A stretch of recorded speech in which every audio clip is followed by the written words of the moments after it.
La crisis de los años de la mitad de la vida. En la fase de estructuración y producción, la serie de problemas exteriores que han de ser superados por el matrimonio crea una suma de cohesión diádica.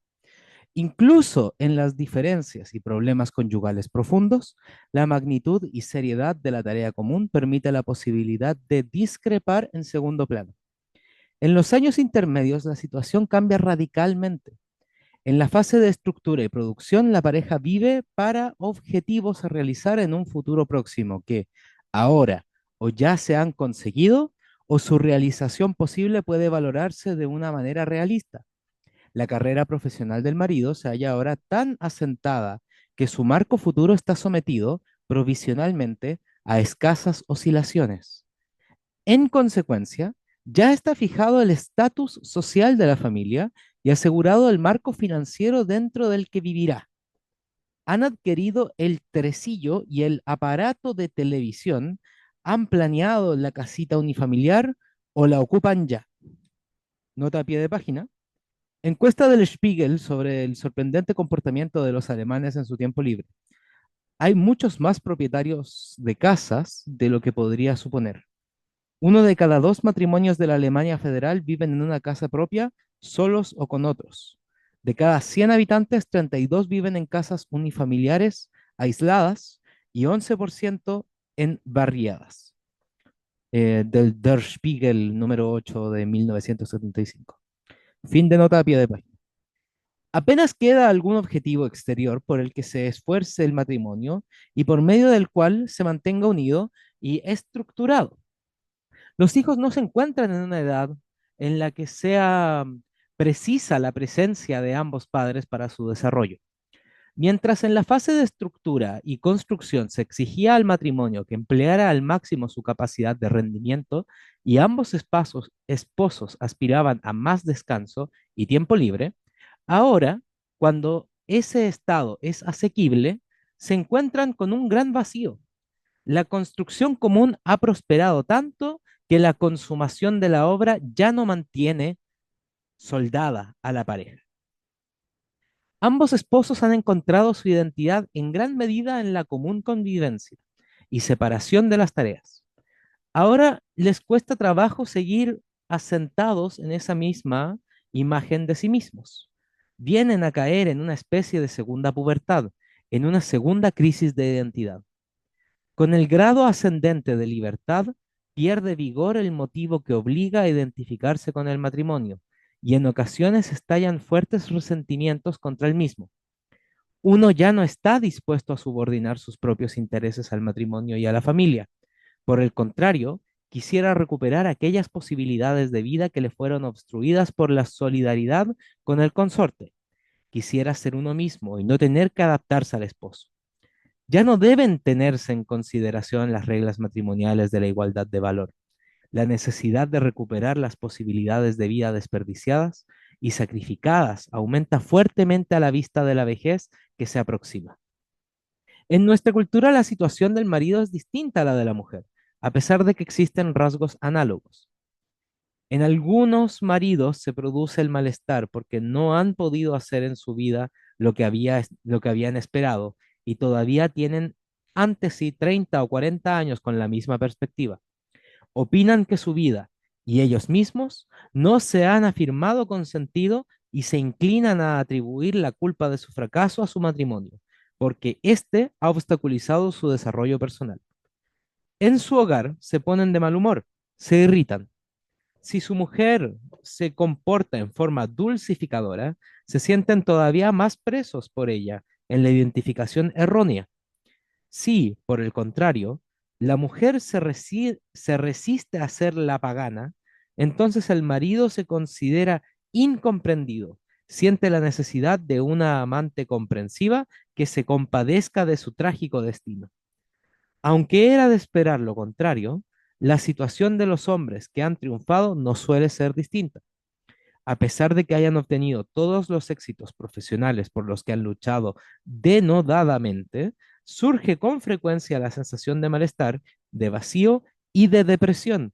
Se nota la insipidez del triunfo, del prestigio, de la riqueza y de la posición. Posesión. Se presentan dudas sobre si uno había imaginado efectivamente la vida como ha resultado ser. Se plantea la cuestión de si lo mucho que se ha puesto en juego y que era necesario para conseguir los objetivos propuestos, no ha obligado a desperdiciar posibilidades de vida totalmente distintas. Es cierto que se reconoce que con el apoyo orientador de la mujer se ha desarrollado por encima de sus posibilidades, pero ahora ese apoyo orientador se convierte en algo así como una camisa de fuerza. Se desearía, hasta cierto punto, renunciar al éxito y a los compromisos de trabajo y ser más uno mismo y gozar de la vida. Pero, por otro lado, también es duro renunciar al confort, la seguridad, el prestigio por los que ha luchado con afán. Algunos caen en una crisis profesional, cambian de colocación e incluso de clase de actividad y comienzan a prepararse para la misma. En el rostro de la mujer aparecen las primeras arrugas. El marido se sorprende, pero no solamente porque su esposa le parece menos bella y menos joven, sino también porque nota menos en sí mismo que en su consorte, que se va haciendo viejo. A veces le agradan esas arrugas de la cara porque le contempla como cicatrices de las viejas discusiones y desavenencias que produjeron heridas hoy ya ciertamente cicatrizadas, pero que no desaparecieron por completo. Si suspira por una mujer más joven, no lo hace porque ésta sea más bella, sino porque tiene la sensación de que si pudiera comenzar de nuevo, más joven, lo haría mucho mejor y podría dejar atrás todas las tensiones antiguas, las soluciones de compromiso insatisfactorias, las ofensas mutuas, los reproches resignados. En esta fase, algunos entran en relaciones extramatrimoniales, otros pretenden divorciarse. Esperan escapar así de la firme identidad impuesta por sus consortes, identidad que se ha solidificado convirtiéndoles en estatuas. Quisieran intentar nuevas posibilidades de vida con otra compañera. La relación extramatrimonial produce, al principio, un efecto rejuvenecedor, vitalizante, y da a la vida nuevo sentido. Con bastante frecuencia se desarrolla un proceso que tiene semejanzas con un viaje al extranjero. Al principio queda uno subyugado por las peculiaridades, idealiza todo lo nuevo que se ve, se siente como recién nacido, hasta que después de algún tiempo va apareciendo el reverso y uno vuelve muy a gusto a la patria que conoce bien y que, como consecuencia del viaje, lo propio le parece más valioso y lo ve con otros ojos. En ese viaje uno se ha remozado parcialmente y ha ampliado conocimientos, pero ha aprendido, también en parte, a aceptarse como algo que se mantiene firme continuamente y a encontrarse como reafirmado con sentido. Cuando se marcha al extranjero, existe cierto riesgo de no volver más, pero la mayoría de las veces ese riesgo no es tan grande si no se obstaculiza el regreso. Esta situación exige de la mujer una alta dosis de prudencia. Sería beneficioso que pudiera aceptar también para sí misma esta experiencia extranjera como una fase transitoria, pasajera pero necesaria y en ocasiones con significado. Pero me parece importante que ponga en claro a su marido que insistirá con toda pretensión y tolerancia en la interrupción o restablecimiento de una estructura conyugal clara, pues de lo contrario disolverá el matrimonio por carecer de objeto. El intento de transigir con la relación extramatrimonial y conformarse con ella conduce casi siempre a confusiones, exigencias excesivas, celos disimulados, dudas sobre uno mismo y degeneración del matrimonio. Así se daña la estructura conyugal, lo que, por lo general, no es compatible con un matrimonio en cierto modo feliz. Pero ya en el campo de relaciones triangulares, describiré casos en que la introducción de un amante constituye la solución más aceptable para todos los interesados. De la ambivalencia mutua, si uno tiene que separarse o quiere permanecer junto al otro, se llega a menudo a la colusión celos-infidelidad, en la que uno provoca al otro a reacciones que los separan, y al mismo tiempo les mantienen juntos. En varios aspectos, esta fase es más dura para la mujer que para el marido. Está, esta, como los hijos van creciendo, no ve ante sí ninguna tarea que valga la pena y ciertamente puede decidirse de nuevo a una actividad profesional, que con frecuencia tiene más bien carácter de empleo en el que ni con mucho alcanzará la misma situación que su marido, quien ha podido ejercer sistemáticamente su carrera durante 20 o más años. Si se presenta a cursillos de formación o perfeccionamiento, debe comenzar desde el principio dentro de clases a las que acuden jóvenes que por su edad podrían ser sus hijos. A esto se añade que en esta fase se le considera menos atractiva que su marido y además sufre los cambios de la menopausia, en especial la retirada de la menstruación. Y todo esto le produce la sensación de que va marchitándose. Se cierne el peligro de que empiece a pensar que ha consagrado sus mejores años a la familia que ahora se disuelve. Sus hijos la abandonan, su marido la desdaña, se siente sola. Es verdad que ciertas mujeres experimentan una revitalización en esta fase de la vida. Por fin pueden sentirse libres para ejercer tareas que les estuvieron vedadas a causa de la educación de sus hijos. Felices con la libertad conseguida, se dedican a actividades intelectuales. En esta fase la norma de igualdad de valor se perturba notablemente. El marido se halla en la cúspide de su éxito, mientras que muchas veces la mujer se encuentra sin nada entre las manos y se siente privada de todas las cosas que antes podían habérsele proporcionado contenido y situación.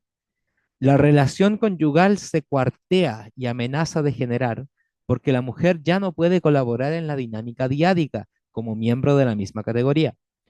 En su posición desventajosa, le será difícil reafirmarse sin envidiar a su marido en plena brillantez. Mucho más le gustaría disponer de una válvula de escape para su rabia y desilusión, pero precisamente le faltan todas las posibilidades para ello, porque en esa edad el marido le es fácil, muchas veces, refugiarse en la querida que le compadece a causa de su esposa maligna e incomprensiva. Se reduce el valor de posición del yo común. Las amistades del mismo sexo adquieren más importancia. El círculo masculino se mantiene fuertemente unido por la temática en conexión con el matrimonio desgraciado. Cada uno se queja de la vieja amargada que tiene en casa y fantasea sobre la querida que le proporciona aire fresco a su existencia. Se regodean en compasión por ellos mismos y en nostalgia de otros tiempos, en la tragedia y sufrimiento del mundo, todo mezclado con un humor cínico y picaresco. Han adquirido cierta sabiduría distanciada, se dan cuenta de la complejidad de la vida, de lo discutible del camino recto dirigido a un fin. Se hacen melancólicos e indiferentes, se dan a la bebida y en ocasiones fracasan en su ámbito profesional. También aumenta notablemente en esta edad la proporción de suicidios. Igualmente las mujeres se reúnen con más frecuencia y en sus reuniones se cuentan sus penas. Casi siempre se encuentran más amargadas y más desesperadas que ellos, pues ciertamente sufren más con las desavenencias conyugales. Resultan más fuertemente afectados en su dependencia exterior por el amenazador desvío social de su marido y, con frecuencia, tienen que aguantar faltas de consideración por parte de éste, faltas que ellas no se pueden permitir. Por iniciativa de la mujer, se busca a menudo en esta situación un asesor matrimonial o psicoterapeuta. Ella confía remolcar a su esposo al puerto conyugal e impulsarle a que se abandone su querida, pero el marido aparece de mala gana en las visitas de tratamiento porque en realidad al restablecer la igualdad en la dinámica diádica en una terapia, vería menos cavada su situación de privilegio. En esa situación precisamente me parece de importancia poner esperanza realista en la terapia. Si uno de los cónyuges ya no quiere que el matrimonio continúe, si es esta, desde el punto de vista del terapeuta, su libre voluntad, debe ser respetada. Ahora, cuando los hijos han llegado a cierta edad, No existe ninguna necesidad forzosa ni ningún deber moral para la continuación del matrimonio. Si es razonable o no seguir la vida en común, es cuestión de decidir por los propios interesados. El terapeuta no crea casi nunca ninguna motivación nueva, sino que se dedica a la aclaración de perturbaciones conyugales. Si existe algún amorío extramarital, la terapia se interesa por la querida solamente en cuanto que el marido podría buscar en ella, en ocasiones, algo que echa en falta en su mujer y, en ciertas circunstancias favorables, también podría encontrar en ella. Por consiguiente, se trata de descubrir si en una relación matrimonial mejorada resultaba la querida superflua. Pero la consecución de este objetivo exige casi siempre del marido y de la mujer un gran esfuerzo terapéutico que muy frecuentemente no está dispuesto a realizar uno u otro de los consortes, porque es más fácil conformarse con una situación dada que cambiar la estructura de una relación que se ha convertido ya en costumbre. Puede ser realidad que el marido en los 10 o 20 años de vida en común se haya desarrollado independientemente y que la querida adopte ante él una actitud que compagina mejor con su ideal de ahora. Pero para la esposa es especialmente molesto que la querida, no rara vez, sea menos diferenciada que ella y que esta nueva relación, en su criterio, no sea un paso hacia una madurez de mayor grado, sino que parezca más bien un descenso hacia la primitividad. Pero también puede suceder que el marido, en la nueva pareja, incluso si se casa por segunda vez, se encuentre más feliz y satisfecho, y que se hubiera sentido frustrado emocionalmente y exprimido por las pretensiones de su primera mujer. La querida, cuya forma de relación consistía frecuentemente en una afirmación maximalista e incondicional del marido, casi siempre suele tener en el subsiguiente matrimonio una situación muchísimo más difícil. Aunque ambos cónyuges sufran en el matrimonio, no se deriva de ello que se sientan motivados a una terapia de pareja y que quieran en consecuencia realizar un esfuerzo serio para modificar sus relaciones. La posición bombardeada proporciona cierta resonancia social que atrae el interés general. Algunos temen que se les moteje de ingenuos si a esa edad se muestran como matrimonio fiel y feliz. La vida en relaciones irregulares, casados a medias, separados a medias, el compromiso ambivalente odio-amor, tiene un atractivo especial. Por tanto, la explicación de indicaciones para una terapia matrimonial debe investigar si efectivamente existe voluntad seria de transformar la relación o si, en el fondo, se han conformado ya con la miseria de su matrimonio. Surge también para la esposa, aunque carezca del problema de un amorío extraconyugal, la cuestión de qué posibilidades tiene para superar esta fase difícil. Lo más favorable sería que la mujer encontrase un campo propio de actividad, tuviera su propio círculo de amistades y se independizara así del valimiento de su marido. El matrimonio se mantiene casi siempre en una forma menos intensiva, más atenuada. Sigue existiendo, pero ya no escapará el valor de posición central, aunque por ello no sea desgraciado. Aún se conserva la igualdad de valor, pero esta solución no llegan a conseguirla muchas esposas. Algunas buscan un trabajo conjunto con su marido y en ocasiones ello les va bien, pero otras veces se colocan frente a sus esposos en situaciones de empleadas, lo que de nuevo puede originar problemas respecto a la igualdad de valor. Muchas esposas añoran con melancolía la fase matrimonial intensiva de estructuración y construcción e intentan salvar de ella todo lo que pueden. Aspiran muchas veces a mantener a sus hijos como niños y a conservarlos en sus dependencias. A veces la pareja necesita de sus hijos ya crecidos y abusa de ellos para que el matrimonio siga unido y pueda sortear sus crisis, haciendo que todo ello sea perjudicial para los hijos.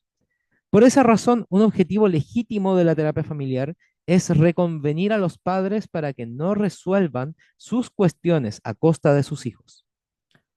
Mas lo que ocurre es que con frecuencia los terapeutas familiares carecen de comprensión para las dificultades, condicionadas por las fases de los padres, en especial de las madres. Si uno piensa en lo precaria que es la situación matrimonial en esta fase de la vida, y los padres de las familias tratadas suelen encontrarse en esa edad, se comprenderá al menos que los padres intentan aferrarse a los hijos porque, a sus ojos, pueden ser efectivamente los únicos mediadores. Y por tanto será difícil y costoso conseguir que los padres se ocupen de su relación matrimonial sin incluir a sus hijos. Podría ser de gran eficacia, con finalidad preventiva, una preparación sobre las dificultades de esta fase matrimonial, para evitar que se aferren con angustia al matrimonio y a la familia. La crisis de los años intermedios puede ser extremadamente decisiva para la madurez. Lo aparente de la vida en común se hace experimentable. Véase sobre el tema Gestager, Die Fassenden Familie. Si se tiene el valor de rasgar las bambalinas, quizás no se destruya todo, sino que lo auténtico y duradero de la relación quedará a la vista en realidad por primera vez, y así se aprende a conocer de nuevo.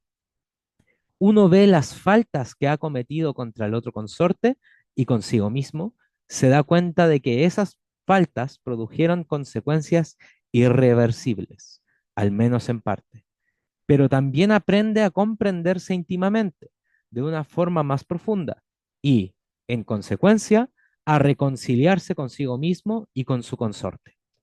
La tolerancia madura y la sabiduría que este proceso de conciliación trae consigo vuelven a dar valor a la historia común de muchos años. En la cuestión de fidelidad se trata, en definitiva, de si uno quiere permanecer fiel a sí mismo y el camino común emprendido con el otro como algo que es natural, que está marcado por el destino, que es la historia propia irrepetible. La vejez. Para muchos, la vejez significa jubilación del marido, retirada de la vida activa para entrar en el gueto de los ancianos y vivir de las rentas. Significa decrepitud, enfermedad y muerte que se va aproximando. Van muriendo los antiguos amigos y conocidos. Cambia el mundo con el que se estaba familiarizado. Ya no hay compromiso directo con los acontecimientos mundiales y no se está conforme en muchas cuestiones. La pareja se une más estrechamente. La igualdad de valor se desplaza ahora con mucha frecuencia a favor de la esposa. El marido permanece más tiempo en el hogar, el reino de la mujer, donde ésta le acapara totalmente para sí, le emplea en su ayuda o le hace dependiente y desvalido. Los cónyuges dependen cada vez más el uno del otro, recuerdan su larga vida en común, navegan la misma barca, tienen en la enfermedad, así como en la muerte y en el entorno amenazador, un enemigo común. La familia forma una unidad de destino. La elevada dependencia mutua puede ser en parte beneficiosa, pero también crear nuevos problemas. Cada uno intenta ser dependiente al otro y, al mismo tiempo, quiere conservar su propia independencia. Se llega a discusiones violentas, a guerra de posiciones, a producirse molestias mutuas y a pequeñas malignidades con las que pretende afirmarse ante su consorte. Esta pequeña guerra puede verterse en el significado de su vida y hace que se pongan en juego las fuerzas que les quedan. No pocas veces se aísla la pareja ante el ambiente hostil. Se atrincheran en su vivienda y las desilusiones y los desaires comunes por parte de los hijos les van consumiendo. La muerte de uno de los consortes es especialmente triste. El 50% de las mujeres y el 20% de los hombres enviudan cuando entran en el ocaso de la vida, según Shenda. La dependencia mutua y la confianza en el cariño del otro han aliviado su vida hasta entonces. El superstité debe superar no solamente la pérdida del consorte, sino que además debe entregarse a la dependencia de otra persona. a veces extraña. Normalmente la mujer se encuentra en mejor situación para reaccionar ante la muerte del marido, ya que está acostumbrada a llevar la casa. Esta es una presentación en boceto del curso del matrimonio por fases. Tal como ocurre con frecuencia, naturalmente, se dan muchos casos que no concuerdan con este boceto. Hay que pensar en especial en que la tercera parte de los matrimonios se divorcian y en que un considerable número de matrimonios no tiene hijos y no se pueden inscribir exactamente en esta presentación. También he tratado de la infidelidad conyugal como si fuera corriente en el marido y, por el contrario, no se diera en la mujer. La gran complejidad de la vida no se puede abarcar en pocas páginas. Esta presentación indica meramente que el matrimonio es un drama en varios actos, lleno de tensión, felicidad, desgracia, plenitud de esperanzas y desilusiones. En una palabra, que el matrimonio es vida y por tanto está necesario e inevitablemente unido a conflictos, tensiones, crisis y divergencias. Cada fase de la vida y cada fase del matrimonio crea nuevas condiciones interiores y exteriores a las que es difícil adaptarse. Algunos viven estas crisis como un enriquecimiento, para otros resultan superiores a sus fuerzas, si a causa de antiguas perturbaciones de relación, que la inmensa mayoría de las veces se retrotraen a la primera infancia, tienen los consortes dificultades graves para reaccionar ante tales conflictos. Estos problemas pueden conducir a hondas crisis que la pareja no puede superar. Es de esas perturbaciones matrimoniales profundas de lo que tratan los capítulos siguientes.